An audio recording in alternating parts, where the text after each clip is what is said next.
Magandang araw po sa inyo, Sir Blair. Lalong-lalo na po sa mga giliw ninyong tagapakinig at taga-suporta sa inyong YouTube channel. Ang kwentong aking ibabahagi ay nangyari taong 1980. Maaga po kong naulila sa aking mga magulang. Kaya naman, si Lolo Terio na po ang nag-alaga sa akin, kasama ang aking pinsan na si Kuya Emilio. Kakaiba po talaga yung naging karanasan namin sa baryo ng Luntian. Nakakakilabot ang mga nilalang na nakasagupa namin doon ni Lolo Terio. Isa pa, marami rin po akong natuklasan na lihim tungkol sa kakaiba at lumang payong ni Lolo Terio. Madalas niyang dinadala ang payong, pero kahit kailan ay hindi ko pa yun nakitang ginamit niya. Lalo na kapag umuulan o mainit ang panahon. Bago ko nga pala simulan ang aking kwento, ay nais ko lamang pong ipaalam sa inyo na ang lugar at pangalan na aking ginamit ay sadya ko pong binago upang mapangalagaan ang mga taong naninirahan doon. Kilalanin niyo na lamang po ako sa pangalang Rigor. At ito ang aking kwento. Apo, paabot nga ako ng plies at hindi ko mabaluktot itong alambre. Teka, naibili mo ba ako ng spring sa hardware? Opo, Lolo. Iniligay ko po sa bag nyo. Mabuti naman kung ganon. Teka, ang Kuya Emilio mo ba? Dumating na ba? Hindi pa po umuwi si Kuya Emilio eh. Siguro po nasa mga kaibigan na naman niya. Ay siya nga po pala, Lolo Terio. Bakit hindi muna kayo magpahinga? Baka sumakit na naman po ang ulo niyo eh. Itigil niyo na po muna ang paggawa ng payong. Ay nako Apo, libangan ko na rin ito. Kapag itinigil ko ito, baka naman mainip ang ating mga suki. Hindi na sila magpapagawa sa atin ng payong. Kaya naman huwag ka nang mag-alala. Ayos lang ako at hindi na sasakit ang ulo ko. Mabuti naman po kung ganun. Masyado niyo po kasing siniseryoso ang trabaho eh. Isa pa, malapit na pong dumilim ang paligid, Lo. Kaya baka mahirapan na po kayong aninawin ng mga alambre na ikakabit niyo po sa tadyang ng payong. Kahit senior na ako, malinaw pa ang mga mata ko. Pwede, kasi buong maghapon niyo na pong kinakalikot yung payong na yan eh. Hanggang ngayon, hindi pa rin po kayo tapos. Ay wag mo na nga lang akong alalahanin, Rigor. Ang trabaho ay hindi minamadali. Kailangan dahan-dahan para mas maayos at pulido. Tsaka sanay naman na ako sa mga ganitong gawain. Isa pa, kahit papano ay nakakalimutan ko ang mga problema ko kapag ginagawa ko ito. Nalilibang ang isip ko at hindi ko naiisip ang tungkol sa pinsan mong si Emilio. Ay nako, hindi ko na rin po alam kung ano po nangyayari kay Kuya Emilio, Lolo. Kung hindi ko lang po siya pinsan at panganay sa akin, naku po, matagal ko na po siyang nilabanan. Yan ang wag na wag mong gagawin, Rigor. Kahit ganyan ang pinsan mo, siya pa rin ang panganay sa'yo. Kaya wag mo sanang kalimutan yon, hani. Ikaw na ang bahalang magpasensya sa kanya. Tutal, ikaw naman ang mas nakakaintindi. Ewan ko, palagi ko na lang po siyang pinagpapasensyaan, Lolo. Dahil iniisip ko po kayo eh. Pero sumusobra na po siya. Parang ako po ang nasasaktan sa mga ginagawa sa inyo eh. Pabayaan mo na lang. Pagpasensyaan mo na lang siya. Habaan mo pa ang PC mo. Tutal, tulad nga na sinabi ko, ikaw ang mas nakakaunawa sa inyong dalawa. Hindi ba? Hay nako, ewan ko po, Lolo. Hindi ko pa rin po maipapangako sa inyo kung hanggang kailan ko po siya mapagpapasensyan. Lalo na kapag sinaktan niya kayo. Sana nga humaba pa ang pasensya mo sa kanya, Apo. Ako nang humihingi ng pasensya sa iyo sa mga inaasal niya. Mabuti na lang talaga at nandyan ka. Huwag po kayong humingi ng pasensya. Isa pa, pamilya po tayo eh. Ang ipinagtataka ko lang ay kung bakit biglang nagbago si Kuya Emilio. Pareho naman po kaming nawalan ng magulang. Siguro hanggang ngayon, hindi pa rin niya matanggap na ulila na siya sa kanyang mga magulang. Pakiramdam ko nga ay gumaganti siya. Nagre-rebelde para iparamdam sa akin na galit siya. Aba, kahit na po ba, Lolo Terio, mali pa rin po ang ginagawa niya. Wala po kayong kasalanan sa mga nangyari. Tsaka, irespeto naman niya ang nararamdaman niyo. Nawalan din kayo ng mga mahal sa buhay Tama ka. Dahil doble ang sakit noon para sa akin. 2 anak ko ang nawala. Hindi po kaya masama lang ang kanyang loob dahil ako lang po ang tinuruan ninyong gumawa ng payong? Hindi yun sa ganun, Rigor. Isa pa, wala siyang hilig na gumawa ng payong. Ang gusto lang niya ay sirain ang mga gamit ko para hindi na ako magkaroon ng hanap buhay. Ganun lang yun. Teka. Ako yata ang pinag-uusapan nyo Para bang tinatraidor nyo ako habang wala ako Nanlamig ang buong katawan ko nang marinig ko ang malakas na boses ni Kuya Emilio mula sa aming likuran. Nang lingunin ko siya, matalim na titig ang sumalubong sa akin paningin. Oh, bakit para yatang hindi na kayo nakapagsalita Kanina lang para kayong mga bubuyog Bulong ng bulong. Kuya Emilio, nariyan ka na pala. Oo, kanina pa ako narito at dinig na dinig ko ang mga pinag-uusapan nyo na tungkol sa akin. Narinig ko rin ang mga sinabi na matandang yan. Kuya Emilio, wala namang masama sa pinag-uusapan namin Anong walang masama? Ang pinakaayaw ko sa lahat ay yung pinag-iisipan ako ng kung ano-ano habang wala ako. Bakit ba, Kuya Emilio? Hindi ka naman namin pinag-iisipan Wala ka ng respeto kay Lolo Terio Respeto ba ka mo? Ang mga kagaya niya, hindi dapat nire-respeto. Kuya Emilio, sandali lang. Sumusobra ka na. Wala ka na talagang galang. Sus, nagsalita ang magalang na apo. Sip-sip. Masyado kang pumapapil. Ikaw lang naman ang paborito niyang apo, di ba? Tsaka, huwag kang masyadong magmalaki. Pasalamat ka. Hindi kita pinapatulan. Wala akong paboritong apo, Emilio. Alam ko lang kung sino ang mabuting tao sa akin. Huwag ka na magpaliwanag pa, tanda. Wala nang halaga yun. Tsaka, wala akong pakialam sa opinyon mo. Wala kang karapatan na pagsalita ng ganyan si Lolo Terio. Dahil wala kang ambag sa buhay niya. Para kang walang utang na loob Rigor po, tama na. Pabayaan mo na lang siya sa gusto niyang isipin. Hindi, Lolo Sumusobra na yan Hindi niyo dapat na hinahayaan na ganyan ang trato niya sa inyo. Wala naman po siyang dapat ipagbalaki sa inyo Palamunin niyo lang din naman siya, di ba? Anong sabi mo? Bakit ba nakikialam ka Ano bang gusto mo mangyari? Tumigil na kayo! Tama na! Tama na, Emilio! Wala ka pala Puro ka lang palasatsat Tama na sabi! Rigor, halika na.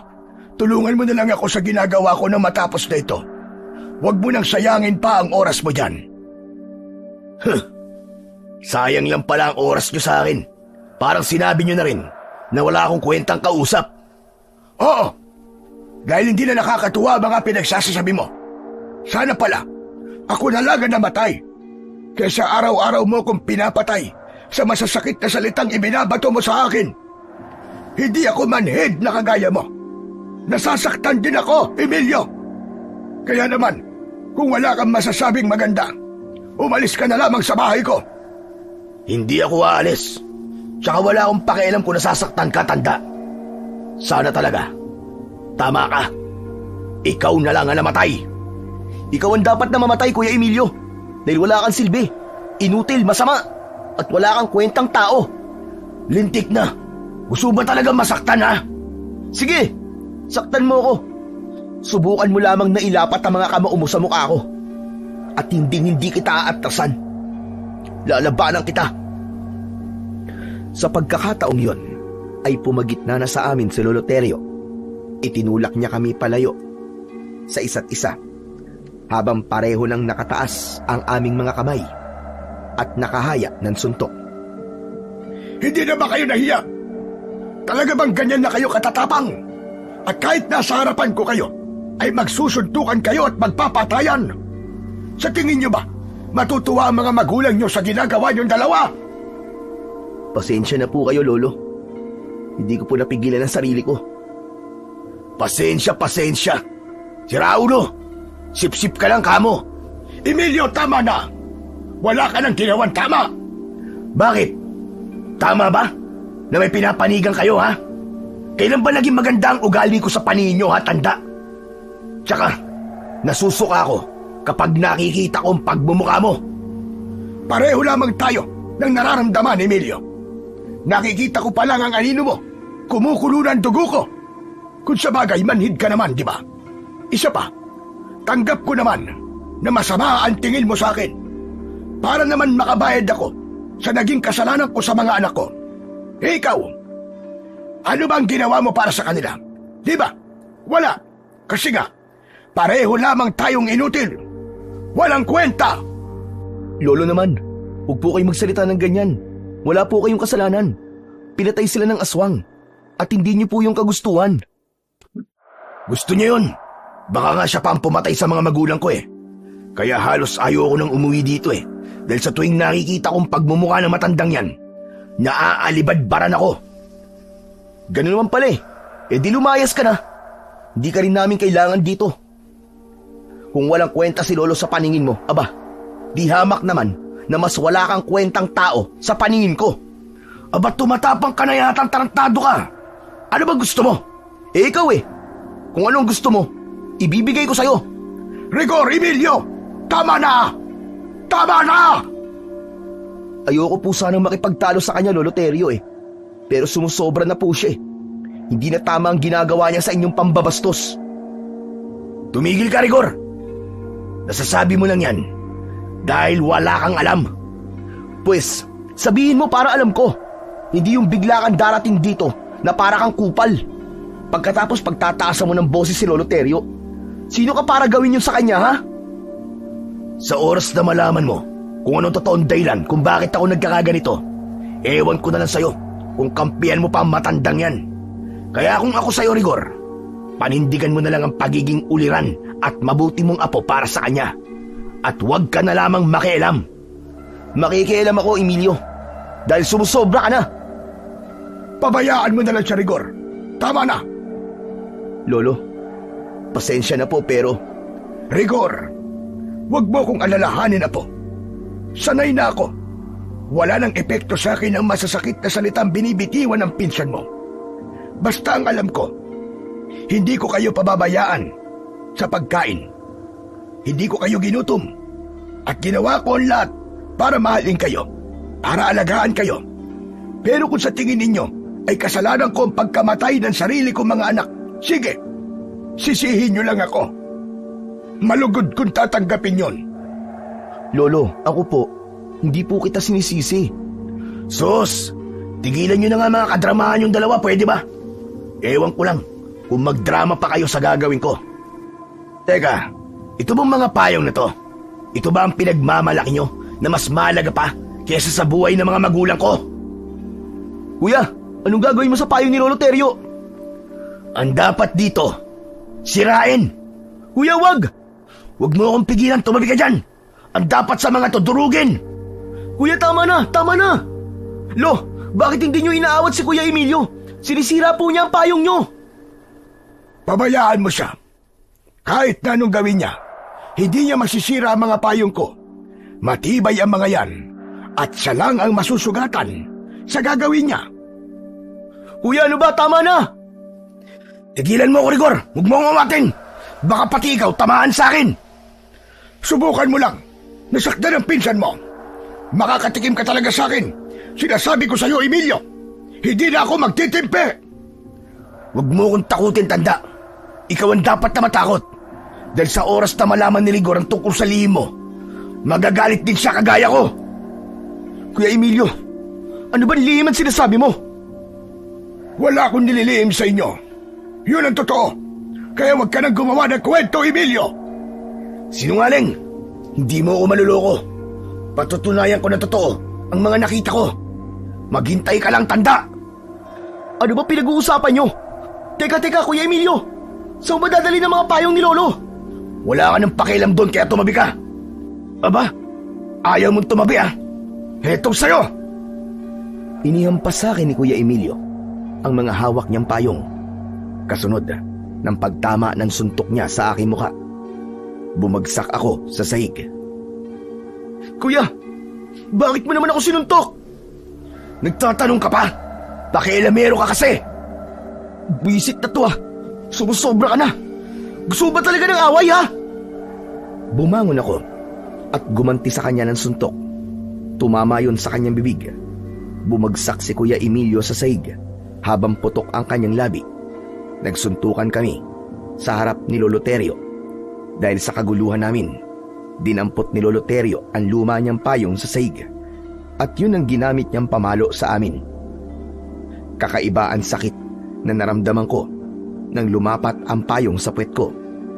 Pareho kaming namilipit ni Kuya Emilio dahil sa sakit.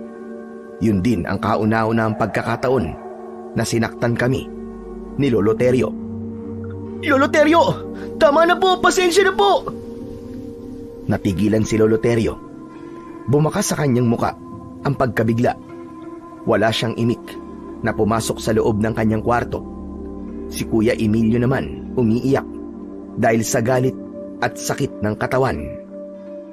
Pagsapit ng gabi ay hindi sumabay sa amin ng hapunan si Lolo Terio. Alam kong masama pa rin ang loob niya dahil sa nangyari. Kaya naman, hindi ko na siya pinilit na kumain. Pagkalipas ng ilang minuto, ay nagpasya na rin akong tumabi sa pagtulog kay Lolo Terio. Nakatalikod siya sa akin. Maya-maya pa ay naalimpungatan ako nang maramdaman ko ang dahan-dahang pagbangon ni Lolo Terio sa aming higaan. Nagkunwari akong tulog.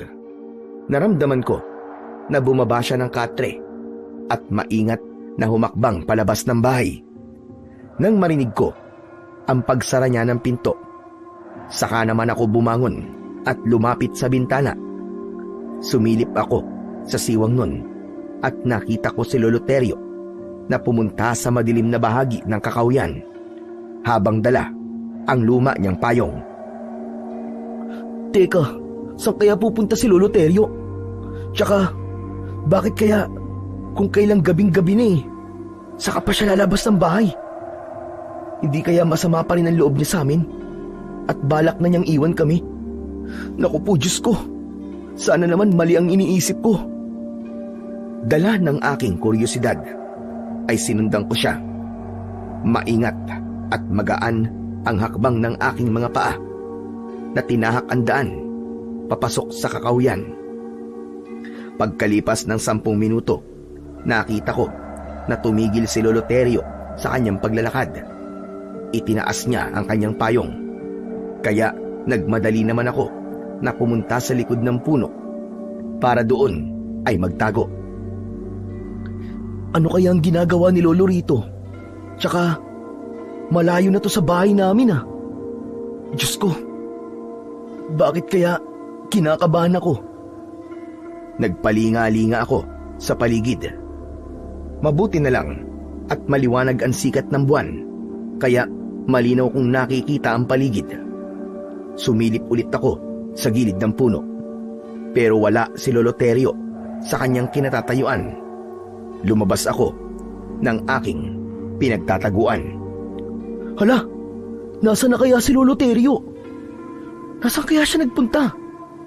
Bigla siyang nawala Pambihira naman. Paano pa ako makakabalik dito sa bahay? Anak ng putya, oo. Nasaan na ba ako? Dapat pala, hindi ko na lang sinundan si Lolo Terio Dahil sa pag-aalala ko, ay hinanap ko si Lolo Terio sa bawat sulok ng kakahuyan. Naglakad ako papunta sa lugar kung saan siya nawala. Ngunit pagsapit ko sa tapat ng malaking puno, natigilan ako. Nakita ko ang isang nilalang na may mabalahibong balat. Abala ito sa paglantak sa katawan ng isang babae. Dilat ang mga mata ng biktima na nakatingin pa sa akin. Subalit wala na itong buhay. Nagsipagtaasan ang mga balahibo ko sa katawan dahil sa labis na takot at dahan-dahan akong napaatras ng hakbang papalayo sa kinaroroonan ng halimaw habang pigil ko ang aking hininga. Diyos ko, anong klaseng nilalang yun? Anong klaseng nilalang ang papatay ng tao? Nasaan na kaya si Lolo? Lo, nasaan ka na ba? Saan ka ba nagpunta? Dahil sa takot, ay agad akong nagtago sa likod ng isang malaking puno. Nanginginig ang aking buong katawan at mula sa aking pinagtataguan ay tanaw ko kung paanong winasak ng halimaw ang tiyan ng biktima. Rinig na rinig ko rin ang tunog ng pagkadurog ng buto nito sa loob ng bibig ng aswang. Pagkatapos ay hinugot nito ang lamang loob ng biktima. Nilantakan yon at pasubsob na kumain sa kanyang palad. Aswang! Aswang nga yun, di ako maaaring magkamali. Diyos ko, tulungan niyo po ako. Tulungan niyo ako. Kailangan kong makaalis dito. Teka, hindi kaya siya si Lolo Terio? Siya lang naman ang nakita kong pumasok sa kakahuyang ito ah. Hindi kaya ito na ang tinutukoy ni Kuya Emilio kanina na lihim ni Lolo? Diyos ko po, huwag naman sana. Aswang si Lolo Terio. At ito ang lihim niya. Nang mga sandaling yon, ay hindi ko maintindihan ang aking nararamdaman. Hindi ko namalayan na tumulo na pala ang luha ko sa aking mga mata. Hindi mawala-wala sa isip ko kung paano niyang nilantakan ang kaawa-awa na biktima. Hindi. Hindi ito totoo. Nagkakamali lang ako. Hindi aswang si Lolo Terio. Hindi siya aswang. Gusto kong papaniwalain ang sarili ko na hindi totoo ang mga nakita ko. Ngunit paulit-ulit na bumabalik sa isip ko ang itsura ng aswang. Dala ng bugso ng aking damdamin, tumakbo ako ng mabilis, papalayo sa lugar na yon. Ni hindi ko namalayan kung paano ako nakabalik sa aming bahay. Namumutla ang labi ko, nanginginig ang tuhod ko, at pinagpapawisan ako ng malamig.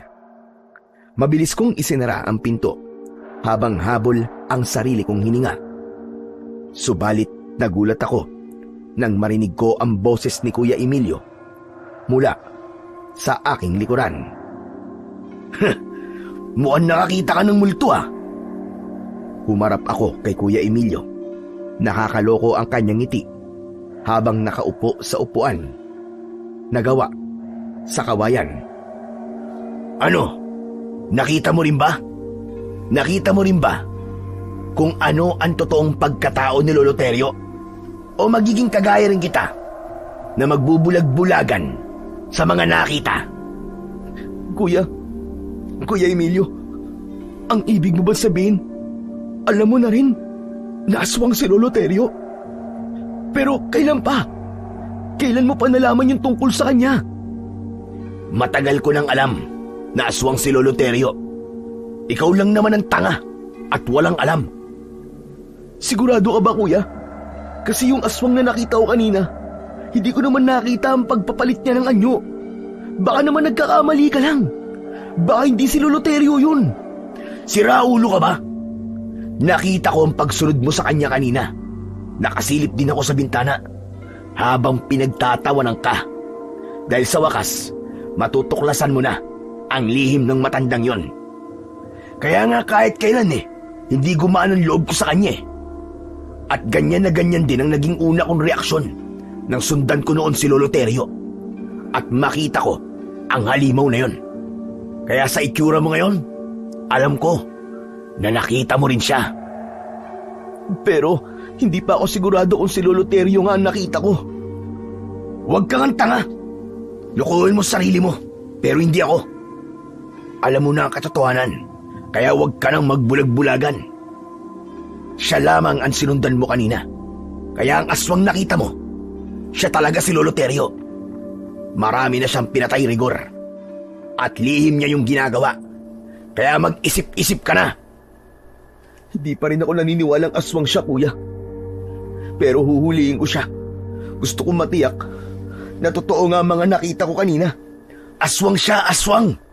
At matagal niya na tayong niloloko. Yun ang totoo. Baka nga siya pa ang pumatay sa mga magulang natin eh. Kaya nga galit na galit ako sa kanya. Sagad sa buto galit ko sa kanya. Kaya ikaw, bahala ka. Magkunwari kang walang nakita. Magtanga-tangahan ka hanggang gusto mo. Sige lang, panindigan mo kung ano ang pinaniniwalaan mo. Naniniwala pa rin ako sa nararamdaman ko. Hindi niya magagawang sakta ng mga magulang natin. Bahala ka na nga sa gusto mong isipin. Basta ako, hahanap ako ng paraan para pagbayaran niya ang ginawa niya sa mga magulang ko. Bumundol ang kaba sa aking dibdib nang marinig ko ang sinabing yun ni Kuya Emilio. Isa yung banta sa buhay ni Lolo Terio. Kinabukasan, pagkatapos kong matuklasan ang eksenang yun kagabi, pakiramdam ko para na bang sasabog ang dibdib ko sa pag-aalala. May pagkakataon pa nga na gusto kong magtanong. Pero natatakot ako dahil hindi pa ako handa sa magiging sagot niya. Kaya naman, nanatili na lang ako na walang kibo sa aking kinauupuan na silya. Napansin ko rin na may sugat siya sa braso. Parang nanggaling yun sa isang kalmot. Kaya't napatingin ako sa kanyang muka, pero agad din akong nagbawi ng tingin. Hindi naman yun nakaligtas sa paningin ni Lolo Terio. Rigor, ano bang problema mo at kanina ka pang hindi napapakali sa upuan mo? Para bang sinisilihan ang puwet mo? May gusto ka ba sabihin sa akin? Wala po, Lolo Terio. May iniisip lang po ako. Ay siya, kalimutan mo na kung ano ang iniisip mo. Kumain ka na lang ng almusal at samahan mo kung pumunta sa Karatig Baryo. Baka marami nang magpapagawa ng payong sa atin doon. Lolo Terio, pwede po ba na hindi mo na ako sumama? Aba, bakit naman? Para bang ngayon lang kita narinig na tumanggi na sumama sa akin? Ano bang problema? Wala naman po akong problema, Lolo Terio. Pasensya na po kayo. Masama lang po talaga ang pakiramdam ko. Kilala kita, Rigor. Alam ko kung nagsisinungaling ka sa akin o may itinatago ka sa akin. Sa napapansin ko sa iyo ngayon, para bang iniiwasan mo ko? Huwag po kayong mag-isip ng ganyan, Lolo Terio. Totoo naman po talaga na masama ang pakiramdam ko eh. Ganun ba? Hindi pa naman ako pwedeng umalis na walang kasama. Madali akong mahilo. Baka mapano ko sa daan. Hindi po ba pwedeng bukas na lang po tayo pumunta ron, Lolo? Hindi pwede. Dahil kahapon pa hinihintay ng may-ari itong mga payong. Hindi ko lang masabi kay Lolo Terio ang tumatakbo sa isip ko ng mga sandaling yun. Nag-alala ako na baka kunwari lang si Lolo na maghahatid ng payong sa mga suki nito. Pero ang totoo, baka naghahanap lang siya ng susunod na magiging biktima. Mas lalo kong kinabahan nang lumabas ng kwarto si Kuya Emilio. Huwag niyo nang piliting sumama sa inyo ang paborito niyong apo. Dahil sa totoo lang, natauhan na yan. Ano ba pinagsasasabi mo ha, Emilio? Kaya aga-aga, magsisimula ka na naman. Kuya Emilio, pwede ba? Umayos ka nga. Bakit? Maayos naman ako ah. Tumigil ka. Hindi na ako makakapayag. Nabastusin mo pa ako sa loob ng pamamahay ko. Sige nga. Ano bang klaseng pamamahay ito? Para igalang kayo. Isa pa, alam na namin ni Rigor. Ano ang alam nyo ha, Emilio? May itinatago ba kayo sa akin ni Rigor? Lolo, wala po. Kalimutan niyo na po ang sinabi ni Kuya Emilio. Alam niyo naman po yan eh, kung ano-ano po lumalabas sa bibig niyan.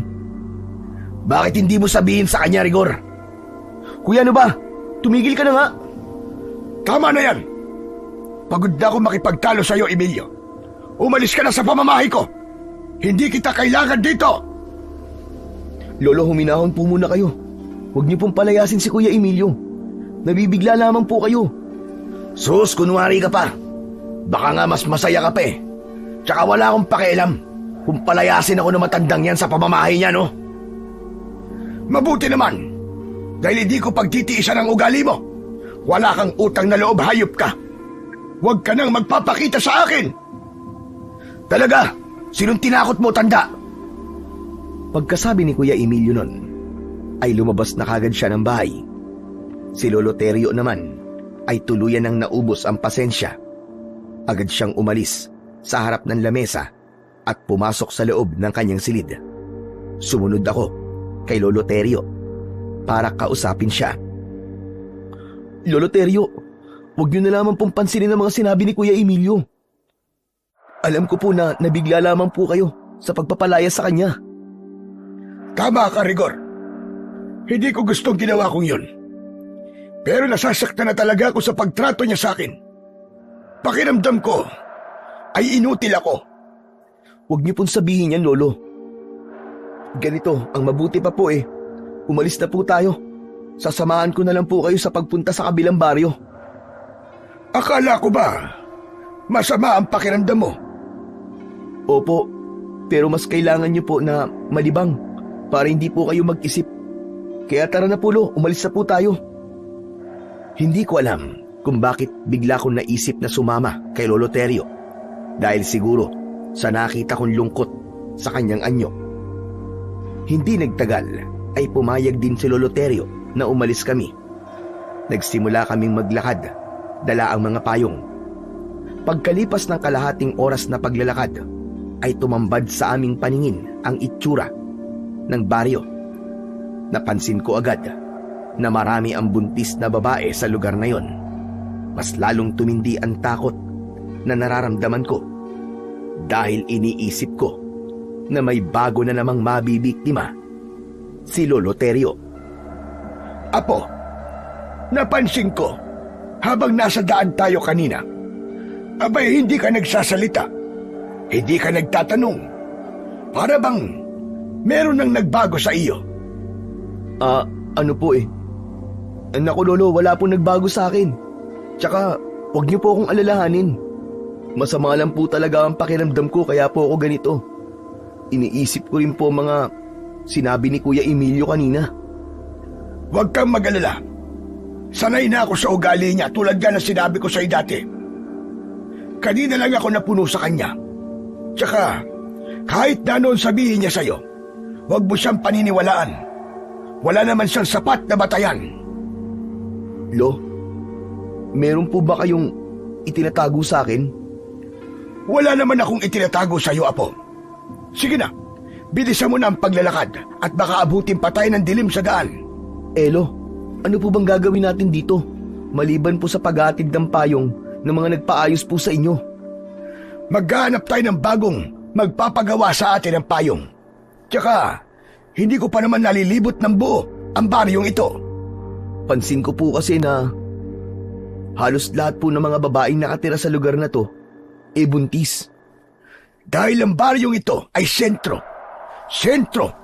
ng mga pagkain ng aswang. Bigla akong kinabahan sa sinabing yun ni Lolo Terio. Pero bigla siyang tumawa. Teka, bakit naman bigla ka namutla? Binibiro lang naman kita. Hala, sige na. Lumapit tayo sa umpukan nila at baka gusto rin nilang magpagawa ng payong sa atin. Malay mo, hindi ba?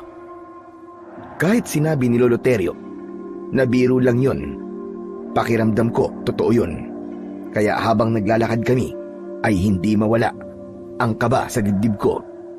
Paglapit namin sa umpukan ng mga tao, napansin ko kagad ang masamang tingin ni Lolo Terio sa mga babaeng buntis. Sa palagay ko, sinusuri ni Lolo Terio ang galaw ng mga babaeng naroroon. Maya-maya pa ay may biglang lumapit sa amin. Isang babae rin na buntis. Nakatingin siya sa payong na dala ni Lolo Terio. Nakangiti ito at nagtanong kung magkano raw ang payong ni Lolo Terio. 80 na lang para sa'yo. Matibay ito at gawa sa purong aluminum. Humingi ng isang payong ang babae, pero masama ang tingin nito sa hawak na lumang payong ni Lolo Terio. Kaya naman lumapit ako sa kanila. Kailangan kong bantayan ang kilos ni Lolo Terio. Paglapit ko ay nahuli ko na masama ang tingin ng aking lolo sa tiyan ng babae.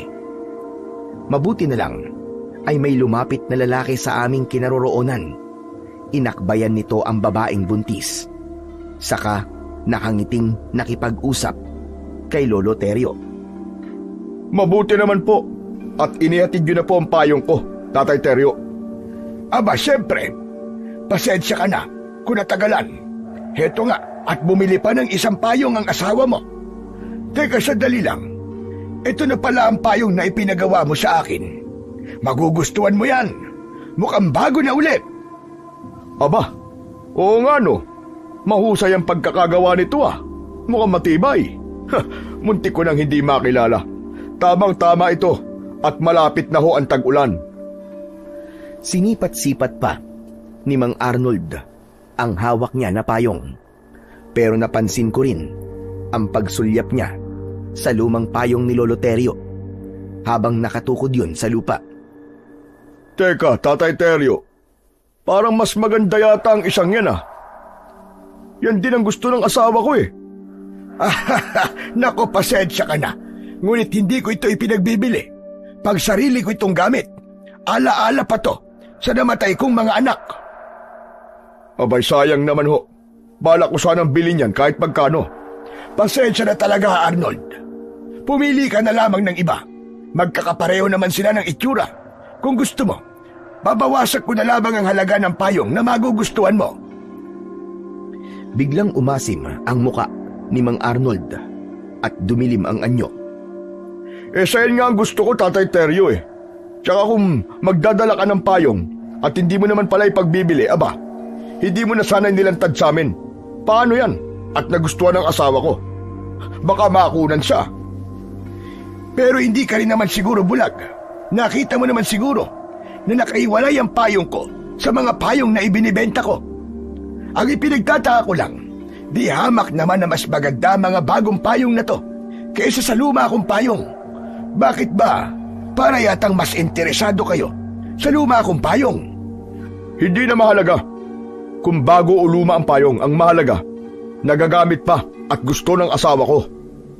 Pasensya ka na talaga. Hindi ko naman alam na magugustuhan mo itong payong ko. Pero kagaya ng sinabi ko, hindi ko talaga ito ipinagbibili. Nako, wag na kayong maniniwala sa matandang yan. Ang luma niyang payong ang ginagamit niya para maghanap ng mabibiktima. Kung ako sa inyo, mag-ingat kayo sa matandang yan. Aswang yan eh. Ilayo niyo po ang asawa niyo kay Lolo Terio. Baka mawalan kayo ng anak. Pareho kaming hindi nakapagsalita ni Lolo Terio sa biglang pagsulpot na yon ni Kuya Emilio. Hindi namin namalayan na sumunod pala siya sa amin. Bumakas ang galit sa muka ng aking lolo. Tumigil ka, Emilio! Hanggang dito ba naman? Dinadala mo pa rin ang kabastusan mo. Bakit, Tatay Terio? Sino ba siya? Apo ko yan. Bastos po ano? Parang walang pinag-aralan ah. Sinong bastos sa sinasabi mo? Bastos ba yung nagmamalasakit lang ako sa asawa mo? Pwes, pakialaman mo ang buhay mo. Hindi ka namin kadugo, kaya wala kang karapatan sa amin. Kung umasta ka, para kang kupal ah. Unahin mo muna sarili mo, bago ang ibang tao. Oo nga naman, Kuya Emilio, umuwi ka na lang. Huwag ka na magkalat dito. Nakakahiya sa mga tao. Sus, kunwari ka pa. Hindi mo ba alam na kapag nanahimik ka, mas lalo lamang silang mapapahamak? Aswang yan eh. Hindi ako aswang. Nagkakamali ka sa sinasabi mo. Sinungaling. Anong ginagawa mo rito? Hindi lang pala bastos ang apo mo, Tatay Terio eh. Bulag din. Hindi niya nakikita na naghahanap buhay kayo rito. Pambihira. Ngayon lang yata ako nakakita ng ganyang klaseng tao ah. At apo mo pa. Hindi niya ako apo. Simula nang pinalayas niya ako sa bahay, pinutol ko na rin ang ugnayan namin. Abay dapat lang. Kahit ako, ang nasa kalagayan ni Tatay Terio, palalayasin din kita. Kasi wala kang alam. Teka, ano ba ang karapatan mo makialam sa akin ha? Kayo na nga ang pinag-iingat ko. Ako pa ang lumalabas na masama ngayon. Hindi ko kasi nagustuhan ang tabas ng dila mo habang kausap mo si Tatay Teryo. Bakit? Ikaw ba ang nagpapakain kay Tatay Teryo, ha? Pero alam mo, sa tingin ko, ikaw ang palaman niya eh. Nakakahiya ka. At saka, sanay na kami sa mga aswang na umaatake sa amin tuwing gabi. Pero alam mo ba, hindi lang mga buntis ang binibiktima ng aswang. Pati ang tao may masamang pag-uugali at walang galang sa matanda. Yun ang una niyang pinapatay. Lalong-lalo ka na. Masarap sa kanila ang dugo mo. Abat, tinatakot mo ba ako, ha? Hindi kita tinatakot. Sinasabi ko lang sa iyo ang totoo. Kaya naman, ikaw ang mag-iingat, bata. Lapitin ng aswang ang mga kagaya mo. Abat, lintik na to, ha? Sinusubukan mo ba akong takutin, ha? Ngumisi si Mang Arnold kay Kuya Emilio. Bumakas sa anyo niya ang takot. Kaya naman, napansin ko na marami na palang tao sa paligid namin. Lahat sila nakatingin kay Kuya Emilio. Maya-maya pa ay lumapit sa amin ang isang matandang babae. Ano kaguluhan ito, ha? Sino ba kaaway mo, Arnold? Oh, wala po akong kaaway. Pinagsasabihan ko lang po ang binatang yan. Emilio ang pangalan niya. Siyang nanggugulo rito. Abay, ganun ba? Hoy, ikaw! Anong agenda mo? At tinugulo mo mga tao rito, ha? Baka naman kulang ka sa leksyon. Magsabi ka lang. Sus, may agenda ka pang nalalaman. Agendahin mo ang pagmumukha mo. Mukha ka rin namang aswang eh. Dahil sa sinabing yon ni Kuya Emilio, lahat ng mga taong naroroon ay biglang nagalit at pinagmumura ang pinsan ko. Hindi nila nagustuhan ang sinabi nito. Kaya naman, pumagit na ako para pigilan sila. Kuya Emilio, pwede ba? Umayos ka. Hindi na magandang lumalabas niya sa bibig mo, ha? Baka nakakalimutan mo. Nasa teritoryo nila tayo. Pasensya ka na, Maruha. Pasensya ka na sa inasal ng aking apo. Huwag mo na lamang pansinin ang kanyang sinabi. Bakit hindi ko papansinin na sinabi niya, ha? Pinaratakan niya ako na isang aswang. Hoy, tanda. Sinabi ko yon dahil sa itsura mo. Paratang ka dyan. Magtali ka kasi ng buhok mo nang hindi ka mapagkamalan na aswang. Ba't sumusobra ka na yata? Baka nakakalimutan mo na nasa teritoryo kita. Baka mawala ang katarantaduhan mo kapag pinaikot ko ng suntok ang ulo mo. Sus, dami mong satsat. Bakit hindi mo gawin? Ano ka mo? Ikaw, ha? Kilalanin mo muna kung sinong binabangga mo. Baka samain ka. Matuto kang rumispeto sa mga taong mas nakatatanda sa'yo. Ewan. Wala akong panahon para dyan. Habang nagkakainitan sila, ay napatingin ako sa gawi ni Lolo Teryo na kanina pang walang imik. Kitang-kita ko ang panginginig sa kamay ng matanda habang hawak niya ang lumang payong. Alam kong nagtitimpi siya ng galit, kaya lumapit ako kay Lolo Teryo. Lo, umuwi na lang po tayo. Nakakahiya na po sa mga taga rito. Nakakahiya po si Kuya Emilio. Lintik na yan. Ako pa ngayon nakakahiya. Umayos ka, Rigor. Masyado ka naman yatang nagmamalinis. Tumigil ka na. Di ka na nakakatuwa. Buwisit. Kayong di nakakatuwa. Magsama-sama kayo. Mga lintik kayo. Dapat pala dyan, Tatay Teryo, bigyan ng leksyon eh. Ay, nako, Arnold. Kaya sabi ko sa'yo, bantayan mo mabuti ang magiging anak mo. Ayoko magkaroon ng ganyang apo. Nagpapakahirap ang lolo niya para buhayin siya. Tapos siya pang igaganti niya. Sana, tamaan ng kidlat ang damuhong yon. Hoy, matandang hukluban. Narinig kita. Tumigil ka sa pinagsasabi mo. Baka ikaw ang tamaan ng kidlat. Ikaw ang tumigil. Bakit? Kilala mo ba ako, ha? Ikaw, hindi kita kilala. Pero sa ugaling nakikita ko sa'yo, masasabi kong wala kang kwentang tao. Ano ka mo? Ano sabi mo, tanda? Wala akong kwenta. Bakit? Kilala mo rin ba ako? Tama na. Tama na, Emilio. Wala ka ng galang. Wala ka ng pinagkatagdaan. Nakakahiya ka na! Dala ng labis na galit ni Lolo Terio. Sinuntok niya si Kuya Emilio. Bumagsak ito sa lupa at pumutok ang kanyang labi. Tama lang yan. Kapag bastos, dapat dyan patikimin ang suntok, pasabugin ang bunganga. Kulang pa nga yan eh. Dapat dyan, sunugin ang bibig. Mabilis na bumangon si Kuya Emilio. Saka dinuro si Mang Arnold. Alam mo, sa totoo lang, wala sana akong balak na sumunod dito eh. Kaya lang, nag-aalala ako sa mga taong taga rito. Pero yung mga tao pala na inaalala ko ay pare-pareho naman pala na mga walang kwentang tao. Mag-iingat ka sa mga pinagsasasabi mo, binata. Makapangyarihan ang salita, lalo na ang pagduduro ng daliri sa mukha ng tao. Baka magsisi ka. Tama na yan, Nay. Umalis na po tayo dito. Total, nakapili na po si Lilia ng payong. Sige na, anak. Mauna na kayo. Muling binalingan ni Lola Marua si Kuya Emilio. Ito ang tatandaan mo, binata. Sa oras na bumalik ka rito, hindi ko na maipapangako na walang mangyayaring masama sa iyo. May marka na ang mukha mo sa lugar na ito. Huwag mo akong tinatakot, tanda. Hindi ako natatakot sa'yo. Hindi nga tumataas ang balahibo ko sa'yo eh. Pwes, subukan mo. Tignan ko lang kung manatili pa ang tapang mo. Lola Marua, huwag kang sumali sa usapan. Bantayan mo na lamang ang lalaki niyan. nahuli ko ang nakakakilabot na pagngisi ni Lola Marua bago ito tuluyang umalis kasama ang mga tao na nakapalibot sa amin. Si Lolo Terio naman ay naunang naglakad na at iniwan kaming dalawa ni Kuya Emilio. Sinamaan ko siya ng tingin bago ako sumunod kay Lolo Terio. Wala kaming imikan sa daan.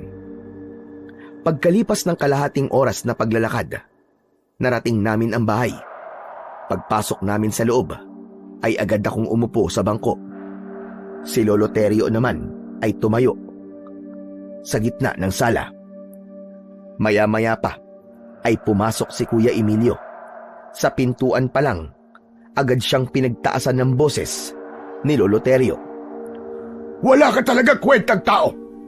Wala kang pinipiling lugar. Ipinahiya mo ko sa harap ng maraming tao. Aba, marunong din pala kayong mahiya, no? Pambihira naman, oh. Kayo nga hindi nahihiya sa amin, eh. Anong sabi mo? Alam ko, pinatay niyo ang mga magulang namin. Kaya namatay sila, hindi ba? Diyos ko, paano mo nasasabi ang ganyang bagay? Kaya ba nagkakaganyan ka? Dahil iniisip mo na pinatay ko ang mga magulang mo, ganun ba? Oo, at alam ko na itatanggi niyo yun. Talaga pala na napakawalang hiya mo, Emilio. Bakit ko naman papatayin ang mga anak ko? Hindi mo ba alam kung gaano kasakit sa isang magulang ang mawalan ng mga anak? Pagkatapos, sasabihin mong pinatay ko sila. Bakit? May patunay ka ba? Oo, meron akong patunay. Alam ko na isa kang aswang. Kung anong klaseng nilalang ka. Para sa akin, masaol ka pa sa demonyo. Kaya dapat sa'yo mamatay! Agad na sumugod si Kuya Emilio kay Lolo Terio. Nanlaki ang aking mga mata nang suntukin ni Kuya Emilio si Lolo. Subalit nakaiwas ito at gumanti ng hampas ng payong sa dalawang tuhod ng aking pinsan hanggang sa napaluhod siya sa sahig. Hindi ko na kaya ang mga lumalabas na masasakit na salita niya sa bibig mo. Hindi kita pinalaki para bastusin mo lang ako. Kaya lang, kung matigas na ang buto mo, sige, tumayo ka, lumaban ka, nang makita mo ang hinahanap mo. Talagang tatayo ako. Lalabanan kita. Muling sumugod si Kuya Emilio kay Lolo Terio na hindi man lang umaalis sa kinatatayuan nito. Para akong nanonood ng magandang laban sa pelikula. Kagaya ng nangyari kanina, nabigo si Kuya Emilio na pabagsakin si Lolo Terio.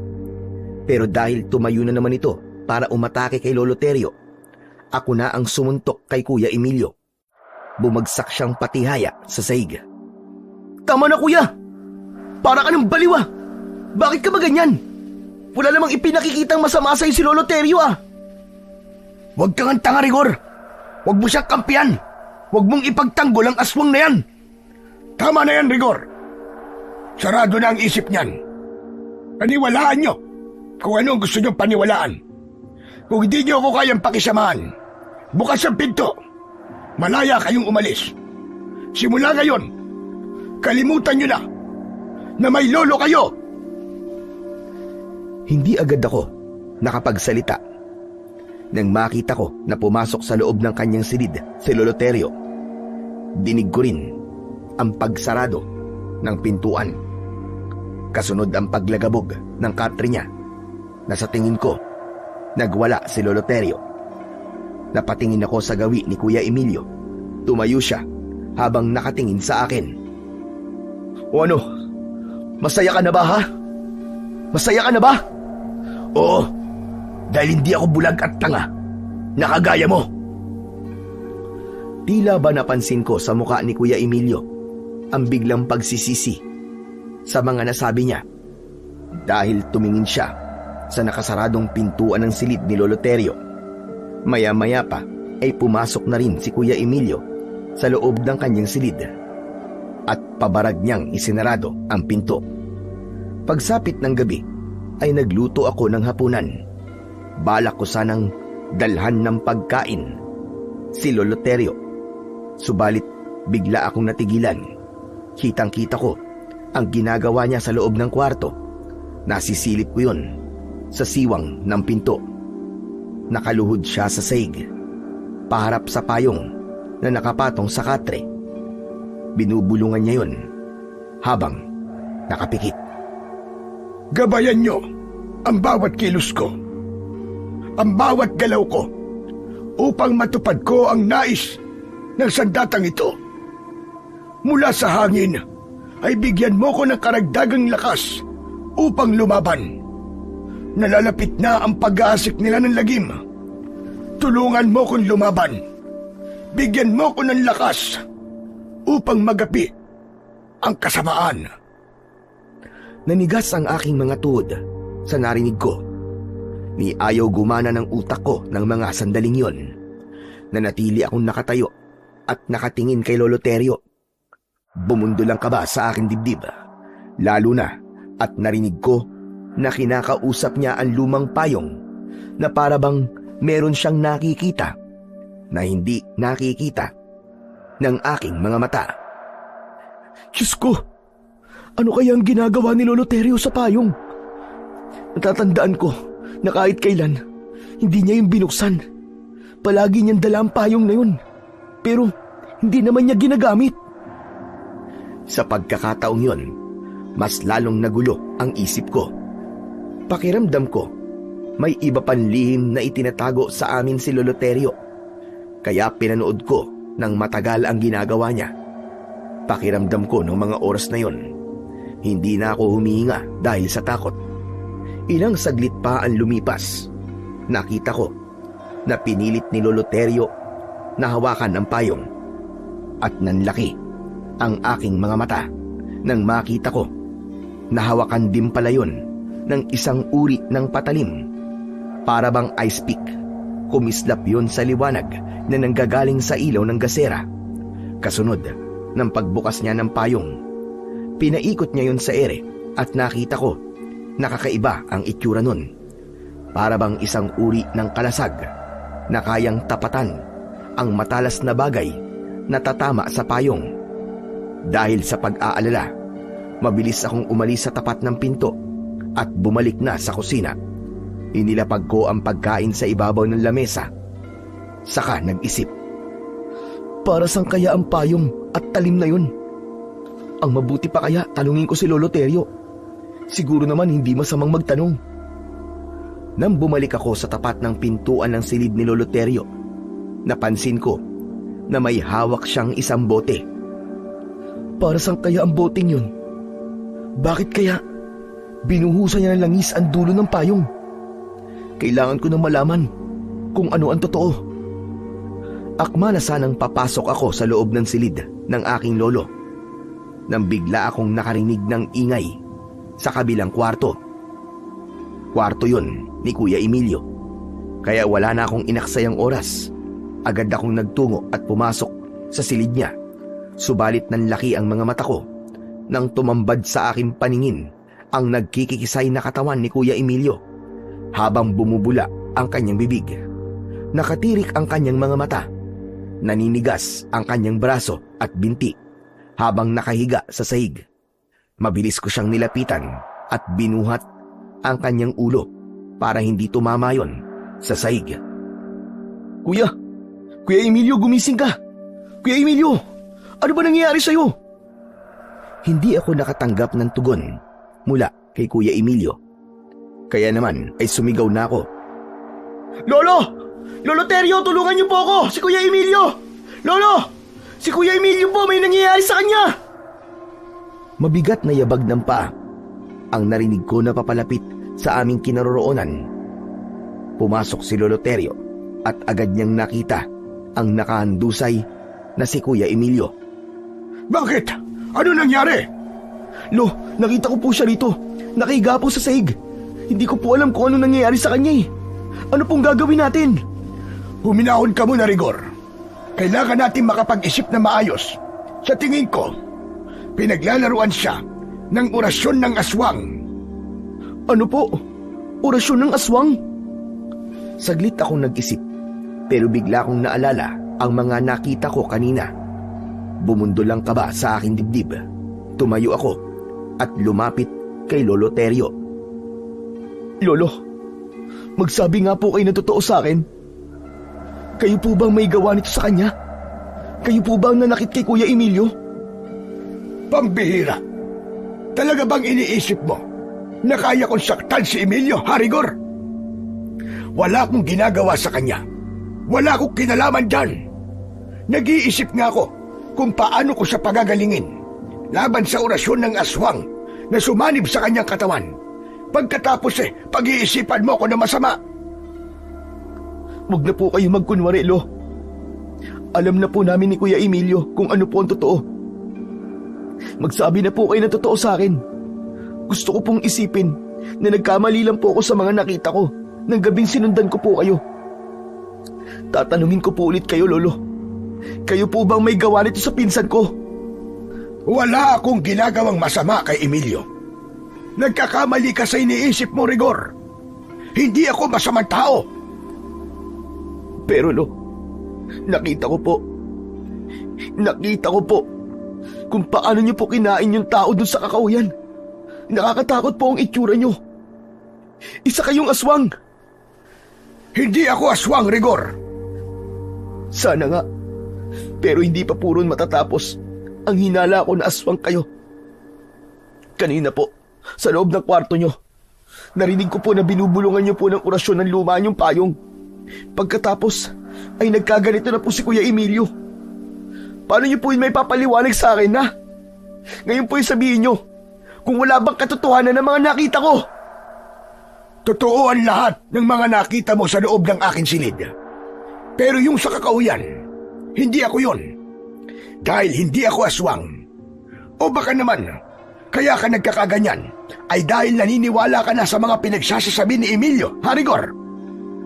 Ikaw ang higit na nakakakilala sa akin.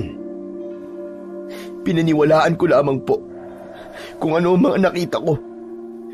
Hindi po ako maaaring magkamali sa mga nakita ko, Lolo. Alam ko pong may kakaiba sa inyo. Aswang po ba talaga kayo? Ilang beses ko ba sasabihin sa'yo na hindi ako aswang?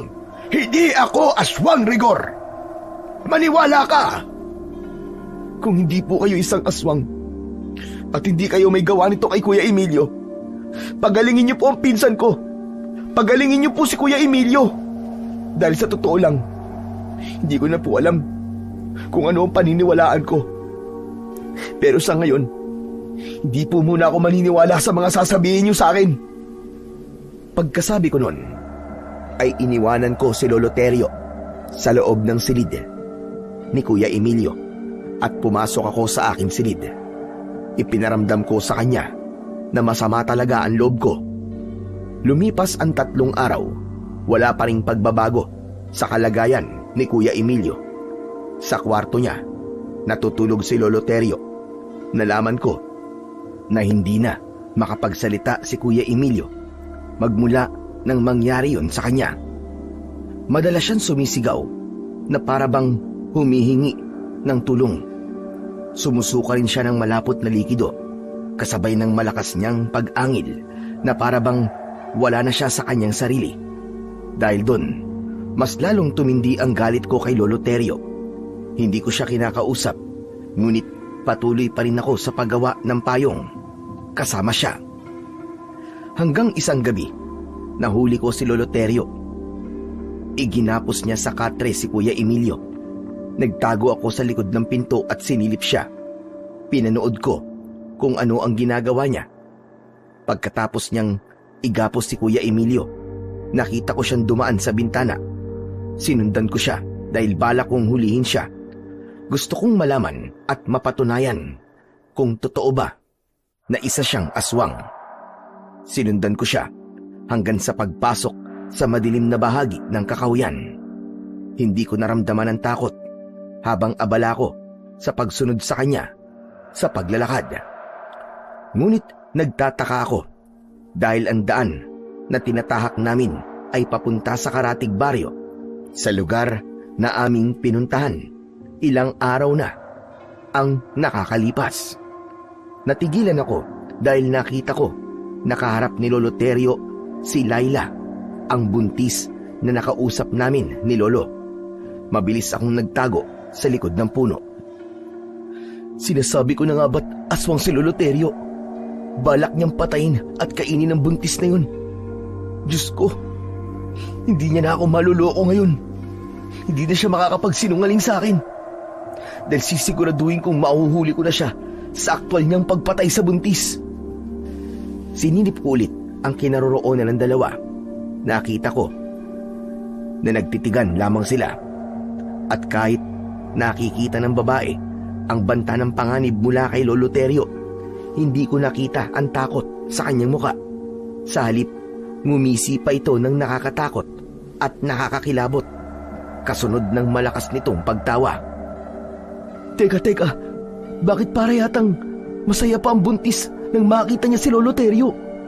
Hindi ba siya natatakot kay Lolo Terio? Tsaka, dala ni Lolo Terio ang kanyang payong. May patalim yun.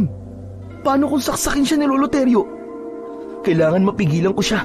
Hindi ko hahayaan na pumatay na naman siya ng tao. Nanlaki ang mga mata ko ng sandaling yun dahil binuksan na ni Lolo Terio ang kanyang lumang payong.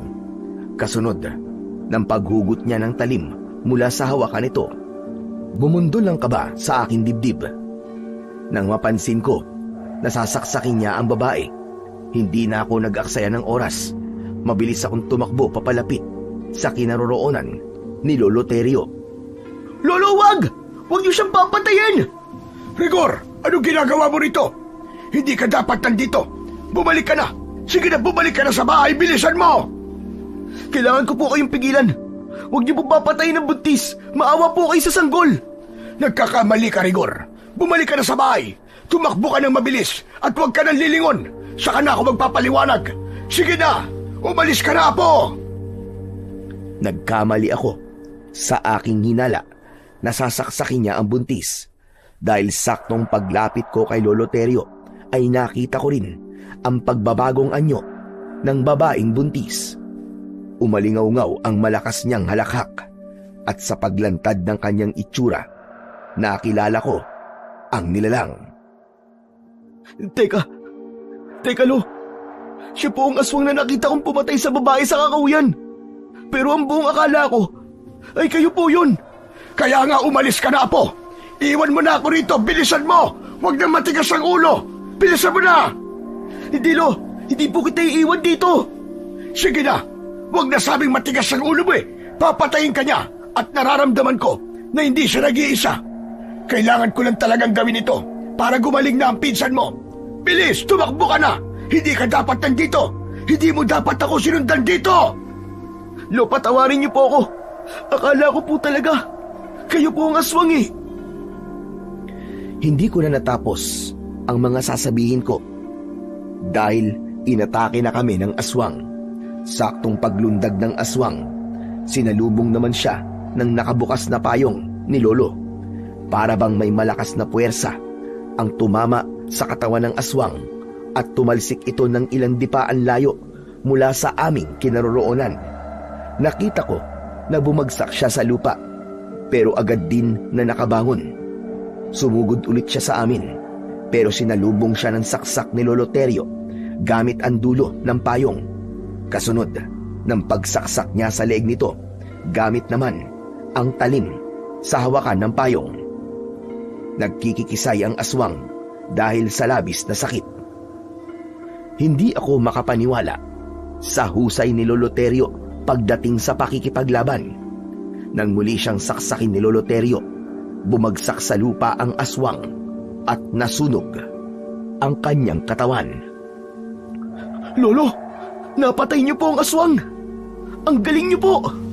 Kailangan ko siyang patayin para mawala ang sanib ng orasyon sa katawan ng pinsan mo. Isa pa, hindi ka na dapat sumunod dito. Malalagay sa panganib ang buhay mo. Baka hindi kita maprotektahan, kagaya ng nangyari sa mga anak ko. Pasensya na po talaga kayo, Lolo Terio. Hindi ko po kasi alam eh. Tsaka, wala na po tayong magagawa dahil nandito na po ako eh.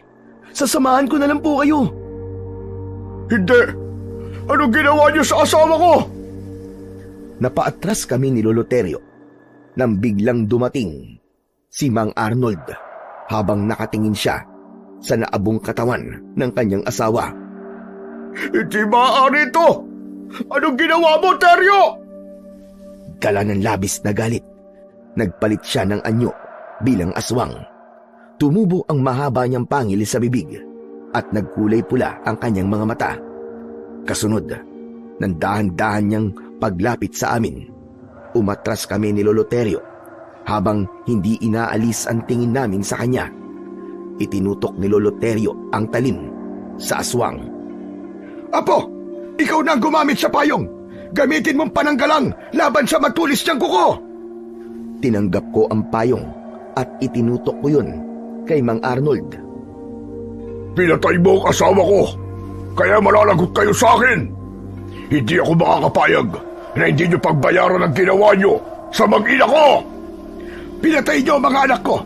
Kung tutusin, kulang pa mga buhay nila sa ginawa niyo sa mga anak ko at sa asawa nila. Pinagtulungan niyo silang kainin na para bang sila ang handa sa piyesta. Ngayon naman, papatayin kita at walang ibang makikinabang sa katawan mo kundi ang mga uod sa lupa. Tumulo ang malapot na laway ni Mang Arnold dahil sa pag-angil niya ng malakas. Kasunod ng pagbuka ng kanyang bibig at pagtingala niya sa langit na para bang nagtatawag siya ng magiging kasama.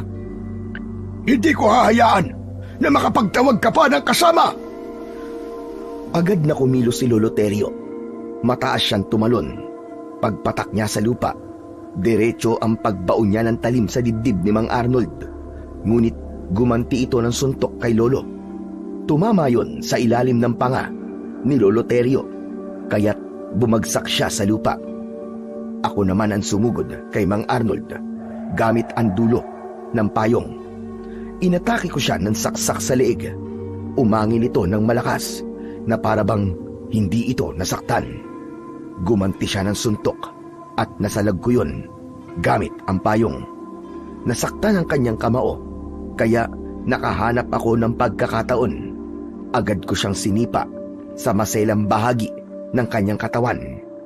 Nang bumaluktot siya sa labis na sakit, itinarak ko naman ang dulo ng payong sa kanyang batok. Bumagsak siya sa lupa ng padapa. Ako ang tatapos sa kanya, Apo! Bumangon si Lolo Terio at niluhuran niya sa likod ang aswang. Paulit-ulit niyang pinagsasasaksak ang likod nito gamit ang talim sa hawakan ng kanyang payong. Sa pangalawang pagkakataon, Nasaksiyan ko ang nasunog na katawan ng aswang. Tumayo si Lolo Terio. Nangihina siyang tumingin sa akin. Saka ko naman ibinigay sa kanya ang payong dahil inakala namin na wala ng kalaban. Naging kampante kami ni Lolo Terio, kaya hindi ko naiwasan ang pagtama ng kuko ng aswang mula sa aking likuran. Kasunod ng malakas na pagkagat at pagbaon ng pangil niya sa aking braso. Bumagsak ako sa lupa habang namimilipit sa sakit. Pilit kong tinatanggal ang bibig ng aswang sa braso ko, ngunit hindi yun maalis-alis. Ramdam na ramdam po ang pagsipsip niya ng dugo sa aking sugat. Rigor! Apo ko! Dala ng labis na galit ng aking lolo, inatake niya ang aswang. Pinugutan niya ito ng ulo hanggang sa masunog na ang katawan nito. Nang lumapit sa akin si Lolo Terio, inalalayan niya ako na tumayo. Ayos ka lang ba? Diyos ko! Ano ba ito? Malalim ang sugat mo. Kailangan magamot kagad ang sugat mo, Apo, bago pa kumalat ang laso ng aswang sa katawan mo. Halika na! Kailangan na nating umalis dito! Habang tinatahak namin ang daan, ay patindi ng patindi ang sakit na nararamdaman ko sa aking sugat. Tumitibok-tibok yun na parabang may mga insekto sa loob ng aking laman. Lo, ang sakit po. Hindi ko na po kayang tiisin. Tulungan niyo po ako. Basta tiisin mo lang. Tutulungan kita, Apo. Sige na, mas bilisan pa natin ang paglalakad. Mabuti na lang at maliwanag ang sikat ng buwan ng mga sandaling yon. Kaya naman nakikita namin ang aming nilalakaran. Habang naglalakad kami, ay panay ang paghingi ko ng tawad kay Lolo Terio. Tama na. Huwag ka nang magsalita. Naiintindihan kita, Apo.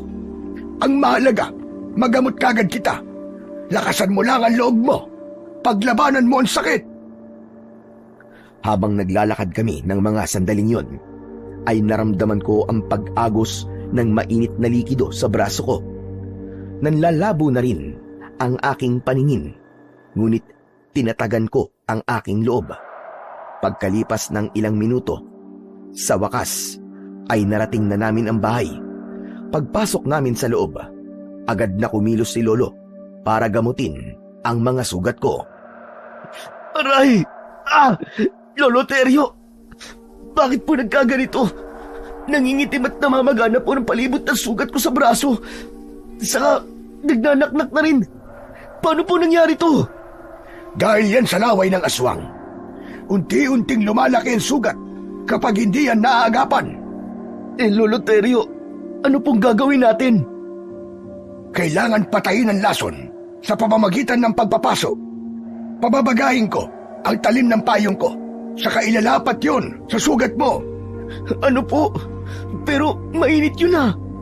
Walang ibang paraan, Rigor. Kailangan mong tiisin ang init. Sige na, kailangan matalian ko muna ang braso mo bago ko simulan ang panggagamot sa'yo. Pinunit ni Lolo Terio ang laylayan ng kanyang damit, saka yun itinali sa aking braso. Pumasok sa loob ng kusina ang aking lolo. Pagkalipas ng 10 minuto, bumalik siya, dala ang hawakan ng payong na may talim. Nagbabaga na yun dahil sa pag-aalala. Pinagpawisan ako ng malamig. Teka, Lo. Talaga bang wala na pong ibang paraan? Wala na. Kaya tinalian ko ang braso mo para hindi mo masyadong maramdaman ang masakit. Ganun din ang gagawin ko sa kalmot sa likod mo. Tiisin mo lang ang init. Wala na nga akong nagawa kundi ang pumayag sa gagawin ni Lolo Terio. Nang lumapat ang mainit na talim sa akin sugat, napasigaw ako ng malakas dahil sa labis na kirot. Pagkatapos, binuhusan ito ng langis ang sugat ko. Aray! Lo, hindi ko na po kayang tiisin. Tama na po. Aray, ang sakit po, Lo. Tiisin mo! Para ka namang hindi lalaki. Kailangan patayin ang lason. Hindi nga po ako mamamatay sa lason, pero mamamatay naman po ako sa sakit. Kapag hindi ko to ginawa, Apo, mahahawa ka ng pagiging aswang. O ano? Anong pipiliin mo? Ha? Mahahawa ako ng pagiging aswang? Ano pa pong ginagawa niyo? Ituloy niyo na po. Ayoko pong maging aswang. Nang matapos si Lolo Terio sa panggagamot sa akin, saka lang ako nakahinga ng maluwag. Lolo, ano po bang klaseng aswang ang nakasagupa po natin kanina? Sila ang mga aswang na tamawo. Ano po? Aswang na tamawo? Saan po sila nagmula? Nagmula sila sa mundo ng mga engkanto. Sila ang isinumpang nilalang sa mundo nila. Paano po silang nakalabas po sa mundo nila? Kumukuha sila ng buhay bilang kapalit. Sila rin ang mga aswang na pumatay sa mga magulang ninyo ni Emilio bilang alay sa paglabas nila sa mundo nila. Mapanganib sila dahil balak nilang palitan ng mga tao sa mundo natin. Nagpaparami sila ng lahi para gamitin laban sa atin. Kaya kung mapapansin mo, sa lugar na pinuntaan natin, lahat ng mga babaeng nakatira sa baryong yun ay buntis.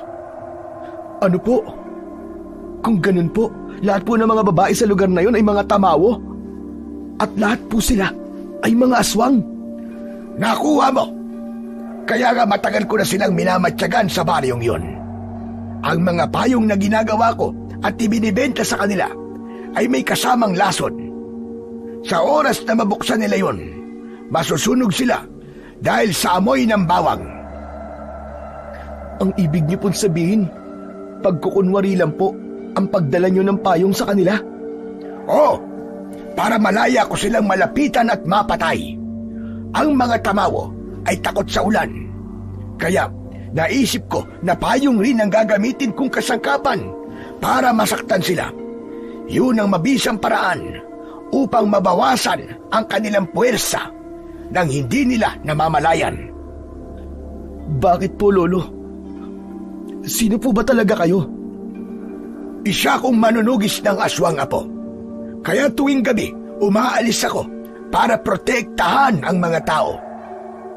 Nagkamali po pala talaga ako ng pag-aakala sa inyo, Lolo Terio. Huwag mo nang isipin niyo na po. Ang mahalaga, mapatay ang mga aswang bago pa sila dumami. Pati po ba talaga ang mga buntis? Kailangan niyo pong patayin? Kawawa naman po ang sanggol nila. Hindi ka dapat maawa sa mga sanggol, Rigor. Dahil aswang din sila, napapatay ng tao para sila naman ang mabuhay. Kapag hinayaan natin sila, tayo naman ang papatayin nila. Lalo pa ngayon, nalagasan sila ng mga kasamahan. Hindi magtatagal, hahanapin nila tayo. Kapag nagkataon, malalaman nila kung sino ako. Mapapahamak ang lahat ng taga rito. Nang mga sandaling yon, naramdaman ko ang matinding takot. Lalo na nang makita ko ang pag-aalala sa muka ni Lolo Terio. Sa palagay ko, panahon na para ipasa sa iyo ang sandatang ito, Rigor. Isa itong agimat na payong na kayang tapatan ang lakas ng mga aswang na tamawo. Teka, bakit niyo po ipapasa sa akin ang payong? Nakita mo naman kanina, di ba? Masyado na akong mahina para lumaban sa kanila. Hindi ko na kayang sabayan pa ang kanilang lakas. At kung nagkamali ako kanina, baka pati ikaw ay hindi ko na nailigtas at napahama ka pa, Apo. Kailangan ko ang tulong mo. Sa tingin ko, mas malakas na ngayon ang puwersa nila. Pero bakit po ako? Dahil ikaw lang ang nakita kong karapat-dapat na gumamit nito. May kakayahan kang lumaban sa kanila dahil marunong ka nang makipaglaban gamit ang payong. Isa pa, malakas pa ang katawan mo. Wala na akong ibang maaasahan kundi ikaw, Apo. Pero Lo, wala po akong sapat na kaalaman pagdating po sa pakikipaglaban. Kapag hawak mo na ang agimat na payong, bawat sandali na mahawakan mo ang kanyang hawakan, magkakaroon ka ng kasanayan. Unti-unti kang matututo, kaya huwag kang mag-alala. Pero paano po? Sasabayan mo lang ang paggalaw ng payong sa ere. Kapag gamit mo ito, kagaya mo, ganyan din ang naramdaman ko nung una kong mahawakan ito at matanggap. Hindi nagtagal, nasanay din akong gamitin ang payong sa pakikipaglaban. Pero Lolo Terio, sinabi ko na nga sa iyo, huwag kang mag-alala. Dahil kasama mo ako, Apo, sa laban na ito. sigurado po ba kayong kaya kong gamitin to? Kaya kong makipaglaban sa mga aswang na tamawo? Oo naman. Malaki ang tiwala ko sa iyo, Apo. Kesa naman ako lumaban sa kanila. Nakita mo naman, di ba? Muntik na akong matalo ng aswang. Sige na nga po. Tutulungan ko po kayo. Patawarin mo ko, Apo. Kung hindi ko kagad ipinagtapat sa inyo ang buong katotohanan, hinayaan kita na aswang ang tingin mo sa akin. Hindi na sana nagkasakit ng orasyon na sanib ang Kuya Emilio mo. Paano po si Kuya Emilio? Hanggang ngayon po, aswang pa rin po ang tingin niya sa inyo. Magkakaroon din ako ng pagkakataong ipagtapat sa kanya ang buong katotohanan. Basta't tulungan mo lamang ako na mailigtas ang pinsan mo at ang mga tao sa baryong ito. Gagaling pa po ba si Kuya Emilio, Lolo Terio? Oo naman. Sa tulong ng dugo ng aswang na nakadikit sa talim ng hawakan ng payong. Ang talim na ito ay kontra sa orasyon ng aswang. Kung ganun, gamutin na po natin siya. Hinaplos ni Lolo Terio ang dugo sa talim ng hawakan ng payong. Pinagmasdan niya yon sa kanyang daliri. Pagkatapos ay nagtungo kami sa silid ni Kuya Emilio. Lolo, ano pong gagawin niyo sa dugo ng aswang? Magsasagawa tayo ng ritual. Ang dugo ang gagamitin ko para tanggalin ang sanib sa katawan ni Emilio.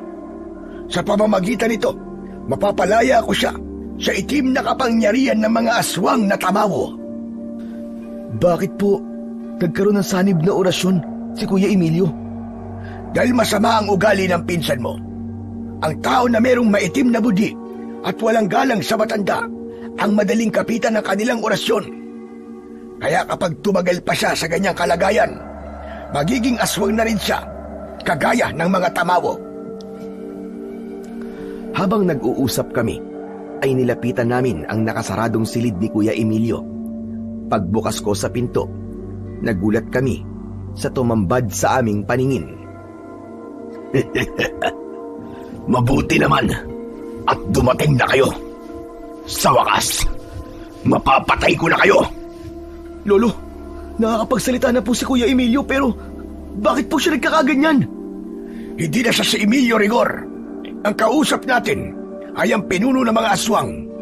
Ginamit niya ang katawan ni Emilio para pagbantaan tayo. Magbabayad kayo. Hindi magtatagal. Mahanap ko na ang tirahan ninyo.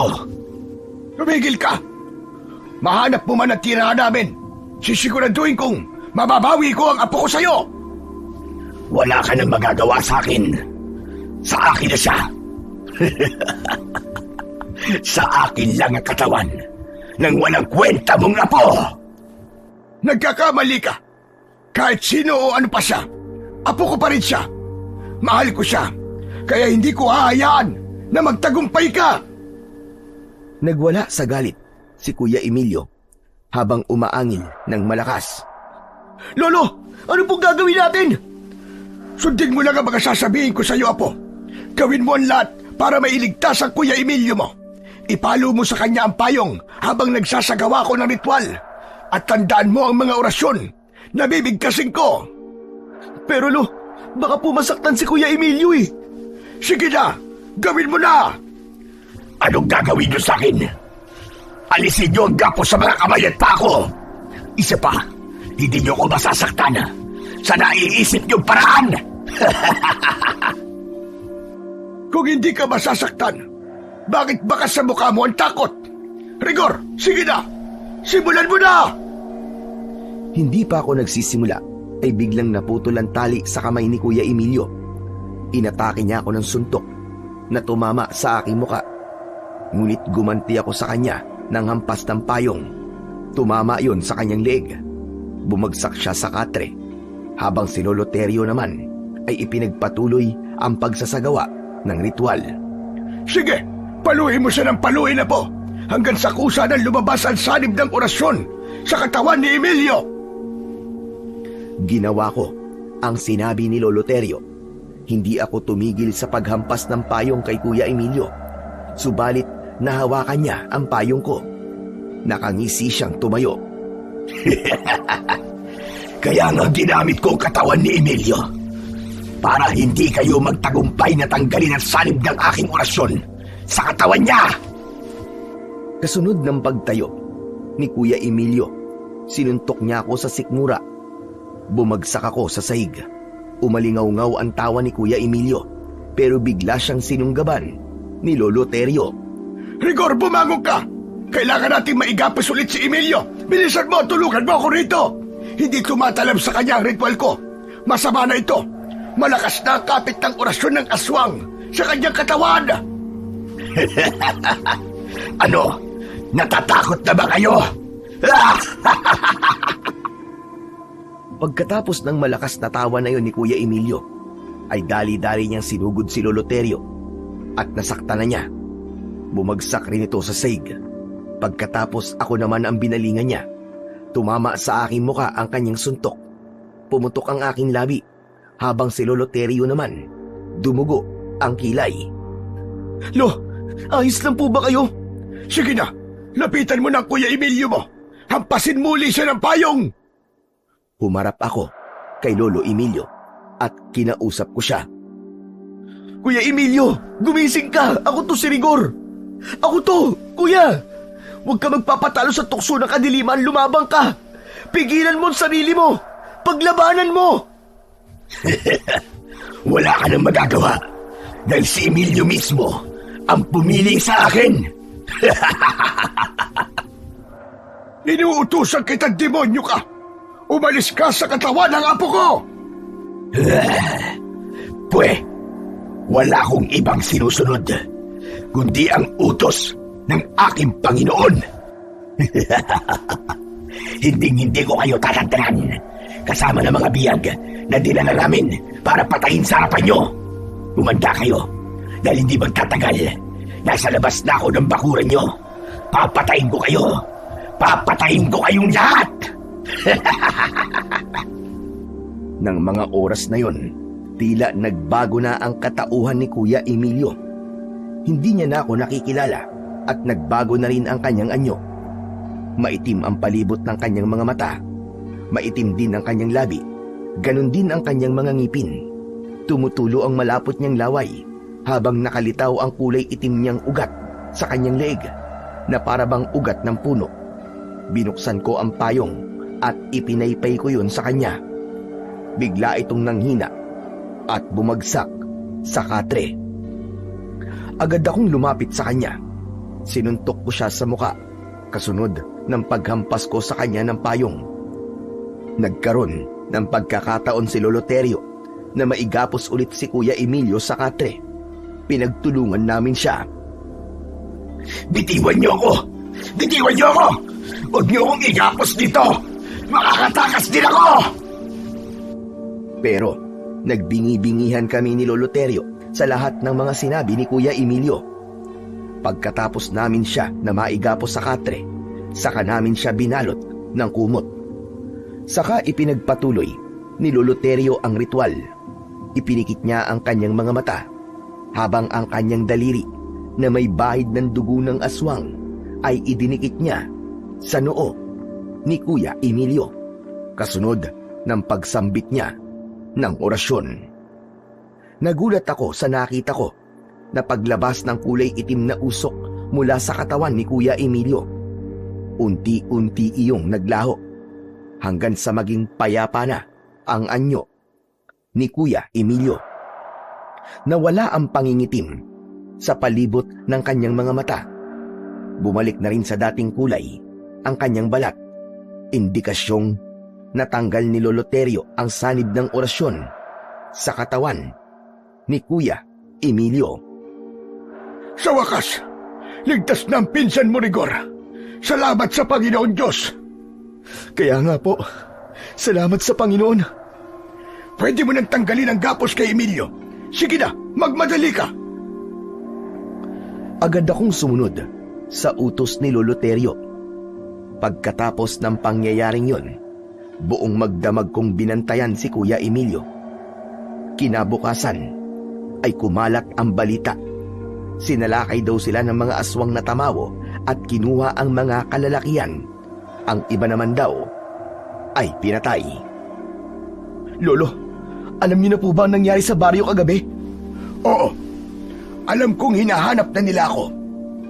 Paghahandaan natin ang pagsalakay nila. Lalaban tayo, Apo. Hindi tayo aatras sa kanila. Pero Lo, paano po si Kuya Emilio hanggang ngayon po? Wala pa rin po siyang malay. Ano pong gagawin natin? Huwag kang mag-alala. Bumabawi lang siya ng lakas.